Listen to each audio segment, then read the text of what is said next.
Ebola Chrono Plus avec Adiatua Yassal.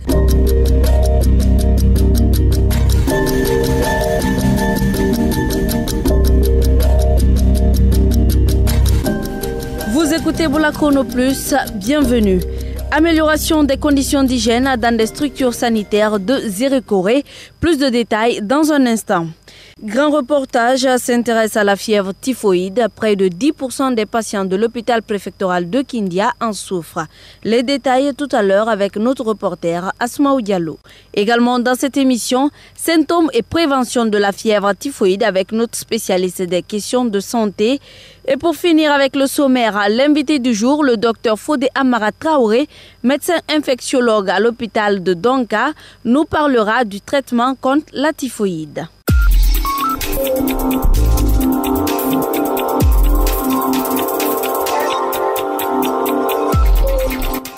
Bonjour à tous. Comme annoncé dans le sommaire, en région forestière, l'ONG Terre des Hommes appuie les structures sanitaires et éducatives pour améliorer les conditions d'hygiène et d'assainissement. Dans la préfecture de Zérékoré, l'hôpital régional, 13 centres de santé et 8 centres de protection sont dotés désormais d'infrastructures sanitaires. Alexis Collier. Ce projet de l'ONG Terre des Hommes vise à renforcer les capacités matérielles, techniques et humaines des centres de santé et des écoles afin de prévenir d'éventuelles épidémies. Barry Mamadou Kaba est le coordonnateur de la réponse Ebola à l'ONG Terre des Hommes. Ce projet, l'objectif général, c'est de limiter les nouvelles infections. Et ce projet, il a deux volets. Il y a un volet protection des enfants et il y a un volet accès à l'eau, hygiène et assainissement. Nous avons fait des infrastructures socio-sanitaires de base. Donc nous couvrons deux régions, Kindia et Zérékoré, plus la zone spéciale de Conakry. L'épidémie à virus Ebola, la base de toutes les infections d'abord, c'était le problème d'hygiène. Grâce à ce projet, 2 hôpitaux et 64 centres de santé sont dotés des points et dispositifs de stockage d'eau, des latrines, des zones d'isolement, des douches, des kits de protection individuelle et formation en hygiène hospitalière. Le docteur Zobagui Lavogui, directeur général adjoint de l'hôpital régional de Zérékoré, se félicite de ces réalisations. Les toilettes de l'hôpital étaient inutilisables grâce à Terre des Hommes. Nous avons des toilettes dans un éclat indescriptible. Tellement que les toilettes étaient belles, que beaucoup d'usagers sont venus voir les toilettes, ils ont cru qu'on ne pouvait pas aller se mettre à l'aise là-bas. Ils se sont mis à côté. Des centres de jeunesse ont également bénéficié de ce projet. 6 cabines de latrines ventilées à double fosse ont été reconstruites et 4 cabines WC internes à la maison des jeunes de Zérékoré ont été réhabilitées. Ce projet touche toutes les communes rurales de Zérékoré. Depuis 2015, 1738 kits d'hygiène ont été distribués à 450 communautés des zones ciblées. Alexis Collier, Ebola Chrono Plus, Zérékoré. Ebola Chrono Plus, Alexis Collier, Ebola Chrono Plus, Gekedou. Asmaou Diallo, Ebola Chrono Plus, Forécaria. Ba Mohamed, Ebola Chrono Plus, Dabola. Sidi Condé, Ebola Chrono Plus, Conakry. Mohamed Kouma, Ebola Chrono Plus, Séguiré. Suivez toute l'actualité dans votre bulletin d'information. La fièvre typhoïde est très fréquente à Kindia. Entre 5 et 10% des patients de l'hôpital préfectoral sont atteints de cette maladie. Pour les citoyens de cette ville des agrumes, la fièvre typhoïde fait partie de leur quotidien. Asmaou Diallo. Ma bouche devient amère. Quand je finis de manger, j'entends des bruits dans le ventre. Je me sens fatigué la nuit. J'ai le corps chaud, la tête me fait mal. Abdourahmane Diallo est un jeune conducteur de taxi-moto à Kindia. Il a la fièvre typhoïde. Les médecins le lui ont diagnostiqué quand il était encore un petit garçon. Depuis ça, presque chaque année, il va à l'hôpital. Moi, c'est depuis mon enfance, presque c'est ma maladie, ça. En même fois, je suis parti à l'hôpital, on a fait les examens. Le Vidal, ils disent que le résultat, c'est la fièvre typhoïde. Abdourahmane Diallo n'est pas le seul. Tenez-vous bien. Ici à Kindia, la fièvre typhoïde fait des ravages. Ibrahima Kamara ne fait pas l'exception.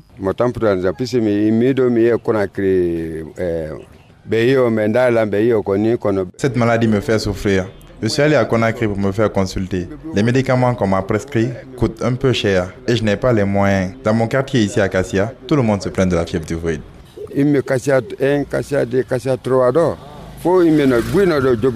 Dans la famille Souma, 6 personnes sont des malades de la fièvre typhoïde. Seul le père est hors de la liste. Quand nous nous sommes approchés de lui, il nous a simplement lancé, je cite, « Chez moi ici, mes enfants et ma femme sont tout le temps à l'hôpital. Je paye les médicaments, mais chaque année, c'est la même chose. Maintenant, moi-même, je paye les médicaments pour garder. Je suis fatigué d'aller tout le temps à l'hôpital. De toute façon, je n'ai plus d'argent. » Fin de citation. À l'hôpital préfectoral, près de 10% des malades souffrent de la fièvre typhoïde. Dr Souleymane Kondé est généraliste. On a pu enregistrer 16 cas sur 160 patients consultés au mois de novembre. Ça nous fait en ce moment 9%. Et au mois de décembre, c'est-à-dire le mois qui vient de passer, on a enregistré 17 cas sur 157 patients consultés. Ça fait les 10%. Il y en a suffisamment. Certains viennent même avec des perforations et on les réfère directement en chirurgie pour la prise en charge. Et ceux qui viennent tôt, nous arrivons à les maîtriser et à les traiter. Pourquoi l'ampleur de la fièvre typhoïde à Kindia? Dr Souleymane Kondé explique. Kindia, c'est une zone, surtout le centre-ville, irriguée par des petits marigots. Et au niveau de ces petits marigots, vous allez voir que les agglomérations qui longent ces marigots, les gens déversent les excréments dans ces petits marigots. Et c'est l'eau-là que les gens utilisent pour arroser les cultures maraîchères. Et ces produits-là seront déversés maintenant sur le marché. Et si vous ne prenez pas soin de nettoyer correctement les légumes, alors vous allez attraper la fièvre typhoïde. Donc c'est ce qui fait qu'il y en a suffisamment à Kindia. Que la fièvre typhoïde fasse des ravages à Kindia n'est pas une chose étonnante. Il suffit de s'y rendre pour le comprendre. La plupart des repas vendus dans les rues sont tous à base de feuilles. Les habitants cohabitent avec des mouches et des caniveaux avec toutes sortes de déchets. Pour parler d'hygiène ici, il y a encore beaucoup à faire. Asmaou Diallo, Ebola Chrono Plus, Kindia. Korkaba, nous venons de suivre le reportage d'Asmaou Diallo sur la fièvre typhoïde, une autre maladie des mains sales. Dites-nous, qu'est-ce que c'est au juste? La fièvre typhoïde est une maladie causée par des bactéries qui sont transmises lors de la consommation d'aliments ou d'eau contaminée par des sels. Les symptômes de la maladie peuvent être graves ou pas. On constate chez le malade une fièvre prolongée entre 39 degrés à 40 degrés Celsius. Et parmi les symptômes, il y a aussi des malaises, un manque d'appétit, des maux de tête, une constipation ou une diarrhée. Et la plupart des malades présentent des symptômes 1 à 3 semaines après la contamination. Vous dites qu'elle est due à une bactérie. Parlez-nous un peu des causes de cette maladie. Effectivement, la bactérie en question s'appelle Salmonella typhi. Ce germe passe donc dans les selles et l'urine des personnes infectées. D'autres personnes, maintenant, s'infectent après avoir consommé des aliments ou des boissons qui ont été manipulés par une personne infectée. Une fois que les bactéries pénètrent dans l'organisme d'une personne, elles se multiplient et se propagent au niveau des intestins et se retrouvent dans le courant sanguin, c'est-à-dire dans le sang. La cause est donc principalement le manque d'hygiène. Alors, peut-on traiter la fièvre typhoïde? Oui, on peut guérir de la fièvre typhoïde. Dès qu'on sent les signes de la maladie, il faut aller immédiatement à l'hôpital. Là, à l'issue des examens de laboratoire, le médecin décidera quel médicament il faut prescrire. Mais même après le traitement, il y a quelques personnes qui continuent quand même de porter le germe sans pour autant développer la maladie. On les appelle les porteurs sains parce qu'ils peuvent transmettre la maladie. Il faut donc beaucoup miser sur la prévention. Oui, et surtout préciser que la fièvre typhoïde, c'est comme toutes les maladies. Il ne faut pas attendre à la dernière minute pour se rendre à l'hôpital. Oui, bien sûr, j'en ai parlé au début. Dès qu'on sent les symptômes, il faut se rendre à l'hôpital. Alors, comment prévenir cette maladie? Comme je l'ai dit tantôt, la prévention repose sur le respect strict des mesures d'hygiène. Il faut donc, pour cela, il faut éduquer les populations sur l'hygiène personnelle, et notamment en ce qui concerne le lavage des mains après l'utilisation des toilettes et avant la préparation de la nourriture. Et il faut aussi veiller au respect des mesures d'hygiène dans tous les milieux de restauration, que ce soit les restaurants, les gargotes, les bars-cafés, les cantines scolaires, etc. Et assurer aussi la fourniture et l'approvisionnement en eau potable, parce que quand on n'a pas d'eau, on peut pas assurer une certaine hygiène. Donc il faut avoir de l'eau et de l'eau potable. Et avoir aussi des systèmes d'assainissement adéquats. Regardez les caniveaux, comme on les appelle ici. Il faut assurer la propriété de ces caniveaux-là. C'est pas parce que c'est des caniveaux qui drainent de l'eau sale qu'ils doivent être dans l'état dans lequel ils sont aujourd'hui. Il y a dans la capitale Conakry ici, par exemple, des toilettes qui débouchent directement sur les caniveaux. Et quand il y a des eaux de pluie, de ruissellement et tout, vous pouvez imaginer ce que ça peut faire. Parce que là, on parle d'excréments. Voilà, vous l'avez compris, le respect des mesures d'hygiène permet d'éviter la typhoïde et bien d'autres maladies. Korkaba, merci. Pour toutes vos questions sur Ebola ou la santé, appelez-nous au 624 19 78 64. Ebola Chrono Plus, l'invité du jour. On vous le disait en début d'émission, la fièvre typhoïde est une maladie infectieuse potentiellement mortelle en l'absence de traitement. Ces fièvres surviennent le plus souvent dans des zones où l'hygiène est précaire et frappent principalement les pays en voie de développement. Pour parler de la situation actuelle de cette maladie en Guinée, Bamomed a rencontré le docteur Fodé Amara Traoré. Il est médecin infectiologue à l'hôpital de Donka. Suivez. Si nous prenons les statistiques hospitalières, après le paludisme, pratiquement c'est la deuxième maladie qui vient en termes de consultation, en termes de fréquence, en termes de diagnostic posé. Docteur, quels sont les différents types de tests qu'on applique aujourd'hui en Guinée pour dépister le type d'infection liée à la fièvre typhoïde? Généralement, l'examen le plus connu, c'est l'examen de Vidal, classiquement, les gens l'appellent. Alors, lorsque l'on prend la fièvre typhoïde en tant que fièvre typhoïde, c'est une maladie infectieuse, on a dit. Il y a un agent infectieux, une bactérie qui est responsable de la maladie. Donc, il faut faire la preuve de l'existence de cette bactérie pour conclure à la maladie. Et la preuve de l'existence de cette bactérie, c'est la coproculture échantillon de sel ensemencé, hémoculture échantillon de sang ensemencé. Et si on voit le germe pousser, il n'y a pas plus grande preuve que ça. S'il est démontré que l'examen qui est fait n'est pas le plus efficace, qu'est-ce qu'il faut maintenant pour changer la donne? Les structures de santé ont des techniciens formés par rapport aux deux examens que je viens de citer. Maintenant, c'est de savoir pourquoi ces examens ne sont pas faits en première intention. Est-ce que c'est le fait que ces examens prennent un peu plus de temps dans le cadre des résultats? Les deux examens hémoculture, coproculture prennent en moyenne une semaine, 10 jours. Aujourd'hui, quelles sont les villes où on enregistre beaucoup plus de cas de fièvre typhoïde? Je reçois des patients venant de divers horizons.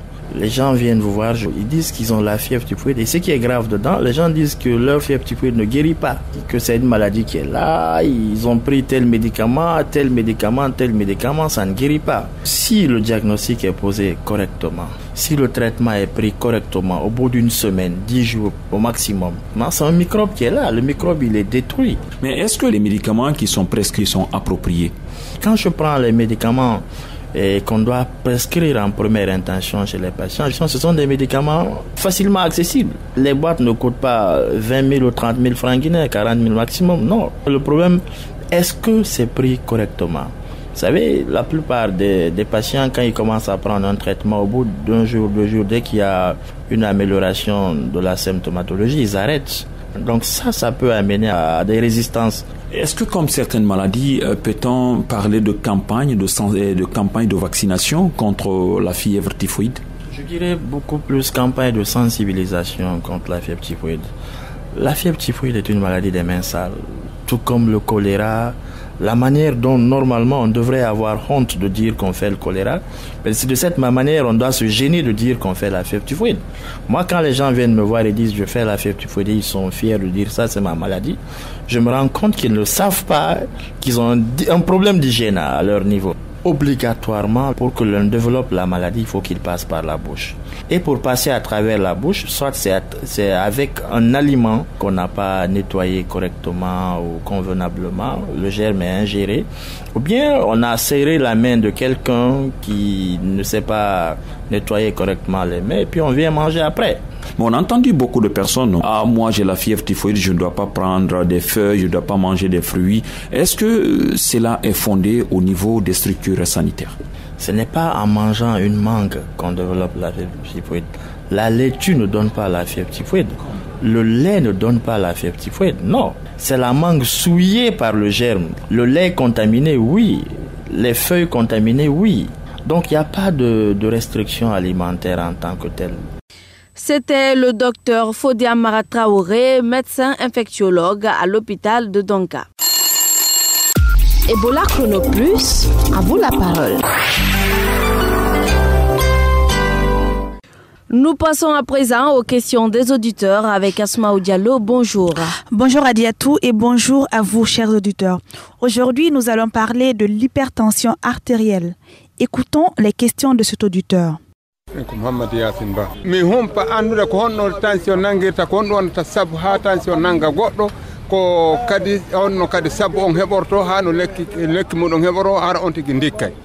Voilà, il veut savoir quelles sont les causes de l'hypertension artérielle. Pour y répondre, nous avons joint notre consultant, le Dr Ben Youssouf Keita.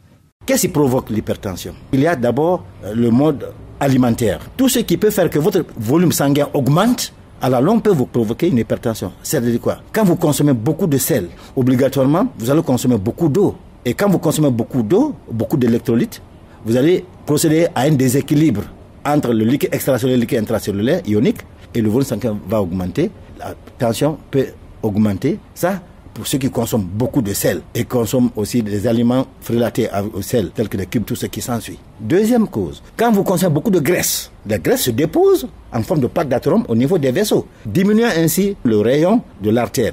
Et quand le rayon diminue, c'est la résistance qui augmente, et cela peut faire augmenter la pression artérielle. Ça, c'est quand vous consommez beaucoup de graisse et vous ne les brûlez pas. Troisième, selon le rythme de travail, si vous êtes stressé, vous ne vous reposez pas, vous consommez beaucoup d'excitants, tels que du café noir, tels que de l'alcool, tels que la cigarette, cela va faire en sorte que la résistance va augmenter, et ça peut vous provoquer de l'hypertension artérielle. Si vous avez bien compris, en deuxième position, l'auditeur veut savoir s'il existe des médicaments contre l'hypertension artérielle. On écoute à nouveau le docteur Ben Keita. Oui, il y a des médicaments, mais je vous parle des catégories. Je ne vais pas vous dire ici parce que les gens vont aller acheter. La première des choses, quand vous constatez cela, il y a des signes qui montrent l'hypertension. Maux de tête, vous comprenez, transpiration, insomnie, vous comprenez, des bourdonnements d'oreilles, tout cela sont des signes avant-coureurs qui vous disent attention, votre tension est en train de monter. Qu'est-ce que vous devez faire? La première des choses, ce n'est pas vous-même prendre de médicaments à la maison, ne pas vous soigner, c'est aller directement voir le médecin. Et quand vous arrivez au niveau du médecin, il y a beaucoup de médicaments, mais il y a trois principes fondamentaux. Si le volume sanguin qui est augmenté, on donne ce qu'on appelle les diurétiques pour faire baisser le volume sanguin, le volume circulaire. Il va vous donner un hypotenseur, c'est-à-dire qui agit sur la résistance des vaisseaux. Et troisième, il faut un tranquillisant qui diminue le stress à votre niveau. Donc c'est les trois. Asmaou, comme l'a dit tout à l'heure notre consultant, il y a des médicaments, mais est-ce qu'on peut en guérir? Bon, il faut savoir que cela dépend des causes, comme nous l'a précisé le consultant. On l'écoute. Si votre tension est élevée subitement parce que vous êtes stressé avec un tranquillisant, votre tension va baisser. Donc ça, vous pouvez guérir de l'hypertension. Ça, c'est purement temporaire. Vous comprenez? Si vous êtes athérosclérotique, vos vaisseaux sanguins sont remplis de graisse et vous ne faites pas le sport, vous ne pourrez que calmer, mais vous ne pourrez pas guérir. Si, par exemple, vous avez dans vos antécédents, papa, maman, hypertendu, donc vous êtes prédisposé à être hypertendu et vous attrapez d'hypertension, vous avez toutes les chances qu'on vous calme, mais qu'on ne vous guérisse pas. Donc, pour répondre à sa question, on peut guérir de l'hypertension selon la cause, comme on peut ne pas guérir l'hypertension aussi selon la cause. Voilà, c'était notre consultant, le Dr Ben Youssouf Keita. N'hésitez pas à poser nous des questions sur tous vos problèmes de santé. Écrivez-nous donc au 624 19 78 64 et nous ferons le devoir de vous répondre. Au revoir. Merci Asmaou. Ebola Chrono Plus, c'est fini pour aujourd'hui. Rédaction en chef Afio Amata, la technique Mamadou Kone, assisté par Cabinet Sano, et à la présentation Adjetuya Yassal. Merci de votre attention et à bientôt pour un nouveau numéro d'Ebola Chrono Plus.